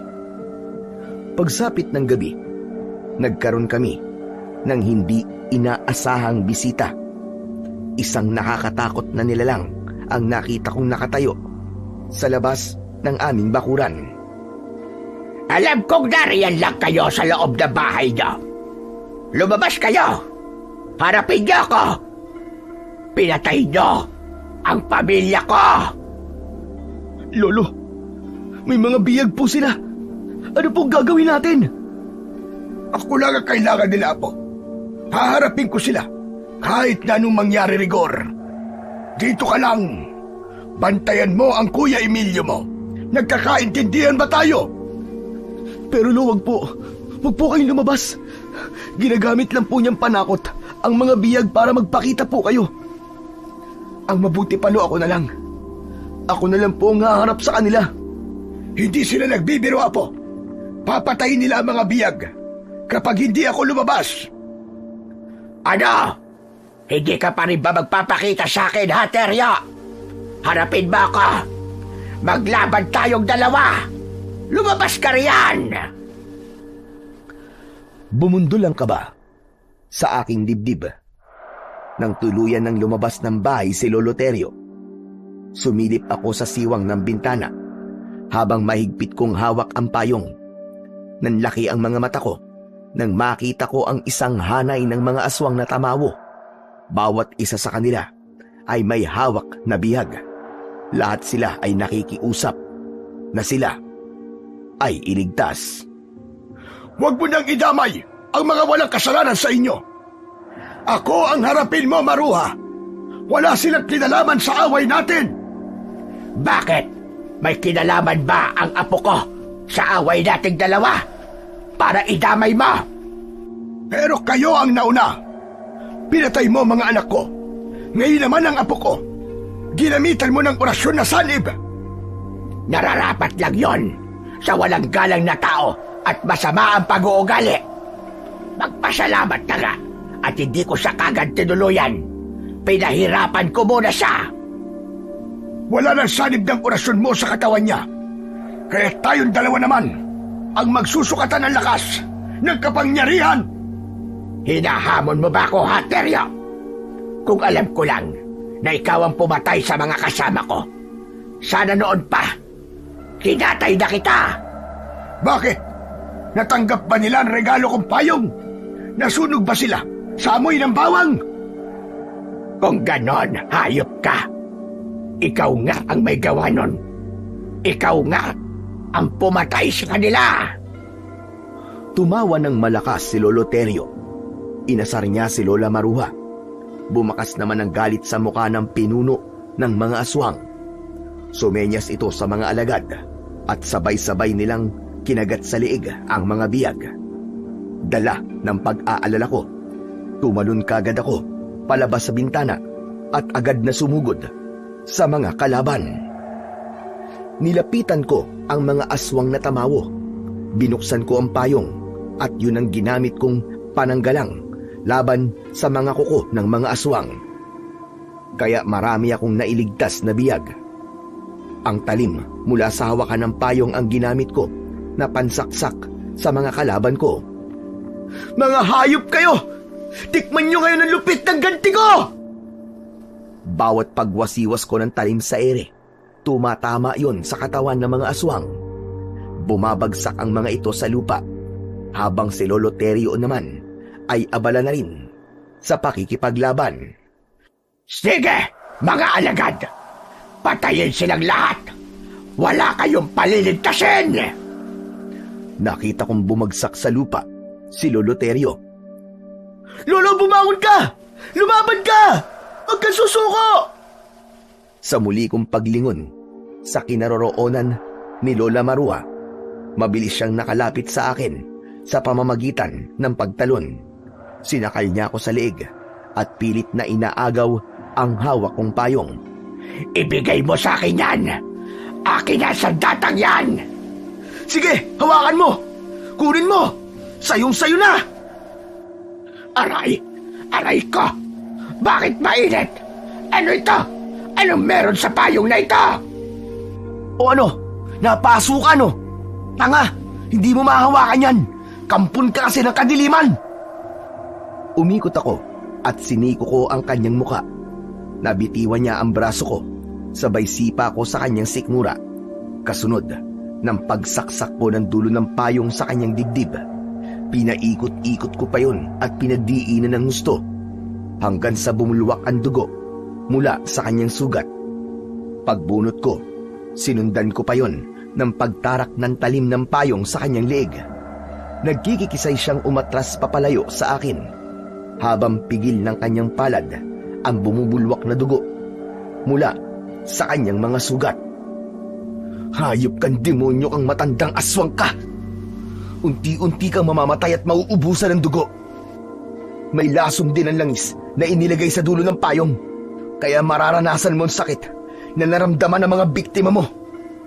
Ngayon naman, pagmasdan mo rin kung paano ko uubusin ang mga alagad mo sa harapan mo! Sa kabila ng walang tigil na pag-agos ng dugo sa leeg ng aswang na si Lola Marua, nagawa niya akong sakalin. Maigpit na maigpit hanggang sa hindi na ako makahinga. Ang hindi niya alam, dahan-dahan ko nang hinugot ang hawakan ng payong at ubod lakas ko yung itinarak sa kanyang sintido. Mamatay ka na! Hindi! Hindi maaari! Mula sa aking harapan, nasunog at sumabog ang kanyang katawan. Kumalat ang kanyang abo sa lupa. Ganon din ang mga alagad niya na pinatay lahat ni Lolo Terio. Habol ang hininga na napatingin kami sa paligid. Ang mga bihag kanina na kinagat ng mga aswang ay ginamot namin ni Lolo. Sobra silang nagpapasalamat sa aming ginawang pagliligtas sa kanilang buhay. Nang mga sandaling yun, wala kaming kaalam-alam na ang lahat ng yun ay nasaksihan pala ni Kuya Emilio. Pagdating namin sa gawi niya, ay napansin namin ang luha sa kanyang mga mata. Nagkatinginan kami ni Lolo Terio. Kuya Emilio, kumusta na ang pakiramdam mo? Ayos na ako, Rigor. Ayos na. Hindi lumapit si Lolo Terio, pero si Kuya Emilio, lumapit siya kay Lolo Terio bilang pagpapakita ng kababaang loob. Lo, patawarin niyo po ako. Masyado po ako nagpadala sa galit. Hindi ko po naisip ang nararamdaman niyo. Patawarin niyo po ako, Lo. Nagkamali ako sa panguhusga sa inyo. Patawad! Emilio, pinatatawad na kita. Nagkamali rin naman ako. Patawarin mo rin ako sa aking mga nagawang kasalanan. Hinayaan kong isipin niyo na aswang ako. Matagal kong sinisi ang aking sarili sa nangyari sa mga magulang ninyo. Kaya bilang parusa ko sa sarili ko, tinanggap ko ang galit mo, Emilio. Para kahit papano, mapagbayaran ko ang kasalanan ko sa inyo. Dahil hindi ko nagawang mailigtas ang inyong mga magulang. Saka ko lamang din naintindihan kung bakit hindi nagpaliwanag sa amin si Lolo Terio. Yun ang paraan niya para mabawasan ang sakit ng pagkawala ng kanyang mga anak. Naunawaan ni Kuya Emilio ang kanyang pagkakamali at pinagsisihan ang nagawang kasalanan. Sa kasalukuyan po, isa na siyang pari At ako naman po ay isang pulis na nakadistino dito sa Maynila. Hanggang dito na lang po ang sulat ko. Maraming salamat po sa inyong pakikinig. Sa kwento pong ating napakinggan ay nagpapatunay lamang na ang anumang paglilihim ng sikreto ay may kaakibat na panganib at maaari itong maging mitya ng kaguluhan kapag hindi napigil. At maaari din itong gamitin ng kasamaan upang ikaw ay sakupin. Ang init ng ulo at paghihiganti ay kailanman walang maidudulot na mabuti. Bagkus ay lalo lamang nagpapabigat sa sugat na nasa ating puso.